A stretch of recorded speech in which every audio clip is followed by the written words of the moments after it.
करण्याची कोणीच थांबू शकत नाही। आणि हेच एक मंत्र देऊन तुम्हाला इथे आपलं भाषण संपवतो।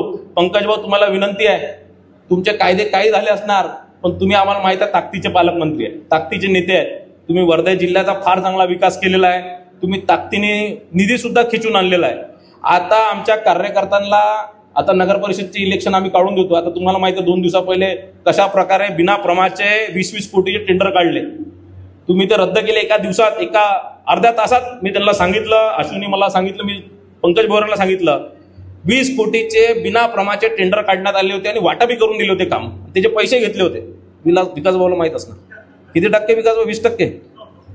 20% पैसे घेऊन घेतले, 20 प्रमाण नाही भेटलं, काही नाही भेटलं, 20 कोटी टेंडर निघाले आणि 20% कमिशन घेऊन घेतलं एकाने नेत्यांनी, आणि ते रद्द अर्ध्या तासात पंकज भाऊने रद्द केलं। पंकज भाऊ, अशा प्रकारे जर आपल्या जिल्ह्यामध्ये जर कोणते अधिकारी जर मुजोरी करत असणार, असं जर बदमाशी करत असणार आणि तुमचा जर मान ठेवत नसणार, तर या सगळ्या अधिकाऱ्यांवर कडक कारवाई झाली पाहिजे ही विनंती करतो। आणि नगर आता फंड पूर्ण वाटप करण्याचा तो 70% आणि 30% वगैरे काही फॉर्म्युला तुम्ही काय आमच्या भंडारा जिल्ह्यासाठी ठेवू नका। आम्ही रिझल्ट देऊ, आम्ही तुम्हाला 4 नगर परिषद निवडून देऊ। तुम्हाला फक्त विनंती आहे की फंड देताना आमच्या कार्यकर्त्यांना सिंहाचा वाटा भेटला पाहिजे, कारण पालकमंत्री आमचा आहे।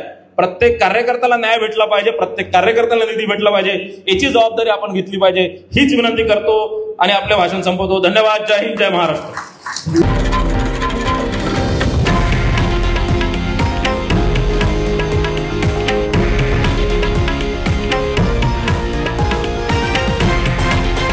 हे आहे देशातील नंबर 1 न्यूज नेटवर्क आणि आपण पाहत आहात TV9 मराठी, एकमेव।